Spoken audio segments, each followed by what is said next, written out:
Hello दोस्तों, आपका फिर से स्वागत है अपने इस परिवार में। तो मैं आज बात करने वाला हूँ द राइज बुक समरी की, जिसे सारा लेविस जी ने लिखा है। तो ये इस बुक का पार्ट सेकंड है। यदि आपने इसका पार्ट फर्स्ट नहीं देखा है तो पहले जाकर आप वो देख सकते हैं, तभी आपको ये समझ में आएगा। तो चलिए शुरू करते हैं। एक एक्सपर्ट ये मानकर चलता है कि वो एक्सपर्ट है, उसे सब कुछ पता है, इसलिए वो खुद के लिए एक डेली रूटीन सेट करता है और वो उसी रूटीन को फॉलो करके सक्सेसफुल हो जाता है। तो उन्हीं घिसे पिटे तरीकों को सारी जिंदगी यूज करते रहना एक एक्सपर्ट अपना काम पैसों और करियर के लिए करता है, इसलिए वो रिस्क लेने से डरता है। वहीं दूसरी ओर एक शौकीन अपनी खुशी के लिए काम करता है, जिसके कारण वो आसानी से अपने आर्ट के साथ एक्सपेरिमेंट कर सकता है और उसे रिस्क लेने से डर भी नहीं लगता है। जब आप बिना किसी प्रेशर के अपनी खुशी के लिए आप करते हैं तो हमेशा ही आप ज़्यादा बेहतर और कुछ नया सोच पाते हैं। आप एक एक्सपेरिमेंटेशन के फायदे जानना चाहते हैं तो आपको साइंटिस्ट आंद्रे गिब और कॉन्स्टेंटिन नोवोसोलोव के बारे में सुनना चाहिए, जिन्होंने दुनिया की पहली 2 डायमेंशनल चीज ढूंढी निकाली, जो था पेंसिल की ग्रेफाइट का कार्बन स्ट्रक्चर। इस खोज के लिए दोनों को नोबेल प्राइज मिला था। ये खोज उनके फ्राइडे नाइट एक्सपेरिमेंट का हिस्सा थी, जिसमें वो कुछ ऐसी अजीबोगरीब एक्सपेरिमेंट किया करते थे जिनके सक्सेस होने के चांस बहुत कम होते थे। इसलिए एक्सपेरिमेंटेशन से इनोवेशन होते हुए हमने हिस्ट्री में कई बार देखा है। लेकिन क्या आप जानते हैं कि बच्चों की तरह खेलने से भी क्रिएटिविटी बढ़ती है?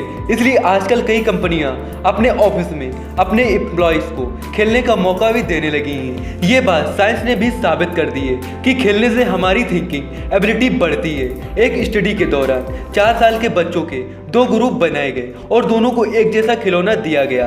पहले ग्रुप को उस खिलौने का यूज सिखा दिया गया, जबकि दूसरे ग्रुप को कुछ भी नहीं सिखाया गया था। साइंटिस्ट ये देखकर हैरान हो गए कि खेल के दौरान दूसरे ग्रुप, जिसको कुछ भी नहीं बताया गया था, उस खिलौने के कई छुपे फीचर भी ढूंढ लिए। यानी खेलते खेलते आप भी काफी कुछ सीख सकते हैं। मास्टरी की राह पर चलने से पहले सब्र करना सीख लीजिए। हाँ दोस्तों, सेटबैक और फेलियर को हराकर मास्टरी तक पहुंचने के लिए एक आखिरी गुण जो आपने जरूर होना चाहिए, वो है सब्र। आइए पहले समझते हैं कि सब्र आखिर है क्या, हमें इसका यूज कैसे करना है। सब्र यानी खुद को इतना मजबूत बना लेना कि बार बार हार का सामना करने पर भी हम टूटे ना। हमारी इच्छा शक्ति इतनी बड़ी होकर कि हम बार बार अपनी गलतियों से कुछ नया सीखें और खुद को बेहतर और बेहतर बनाते चले जाएं। अपनी जिंदगी में सब्र का गुण लाने के लिए आपको पहले दर्द को एक्सेप्ट करना होगा और हार्ड वर्क के लिए रेडी होना होगा। एक आर्टिस्ट को अपनी जिंदगी में बहुत सी परेशानियों का सामना करना पड़ता है। जरा सोचिए, आपकी वो पेंटिंग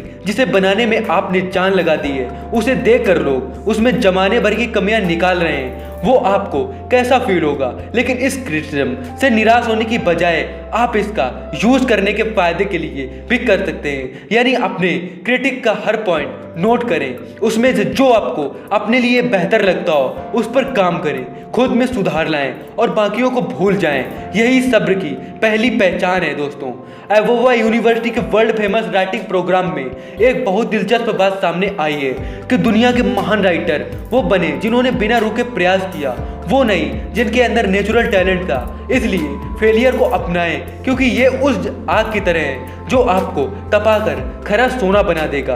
तो दोस्तों, मैं अब बात करता हूँ कि असल में हम जिसे फेलियर कहते हैं वो तो एक लर्निंग एक्सपीरियंस के जैसा है, जिसके बिना हम मास्टरी तक नहीं पहुँच सकते हैं। एक बार फेलियर को इस तरह से देखने लगे तो आप अपने सभी सेटबैक को मोटिवेशन के रूप में देखने लगेंगे, क्योंकि अगर आपको कुछ ज़्यादा पाना है तो आपको कुछ ज़्यादा ट्राई भी करना होगा। अगली बार जब आप खुद को बिल्कुल नीचे पाएं तो खुद से कहें, चलो अच्छा है, अब यहाँ से तो बस ऊपर जाने का ही रास्ता है और कोई रास्ता ही नहीं है। नीचे गिरना आपको फेलियर जैसा लगेगा, लेकिन ऐसा नहीं है। इसका बस इतना मतलब है कि अब अपनी उम्मीद के पंखों को और मजबूत करो। अगली बार इससे भी ऊंची उड़ान भरो। तो दोस्तों, आज का ये हमारा video the rice book summary पर कैसा लगा, आज आपने क्या सीखा, ये कमेंट में जरूर बताएं। अगर आपके मन में कोई भी क्वेश्चन या फिर कोई भी सजेशन है तो मुझे नीचे कमेंट बॉक्स में जरूर बताएं, जिससे कि हमारी टीम और मैं मोटिवेशन फील कर सकूं। तो दोस्तों, ये वीडियो ये पार्ट सेकंड है इस बुक का।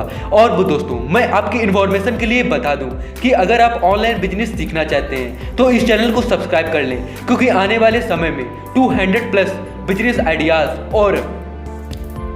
और भी ऐसी बुक समरी आने वाली है जिनके बारे में आपने कभी सुना ही नहीं होगा, और उनकी बुक समरी सुनकर आप अपनी लाइफ को बिल्कुल भी चेंज कर सकते हैं। तो दोस्तों, ये वीडियो बस यहीं तक। तो जय हिंद दोस्तों।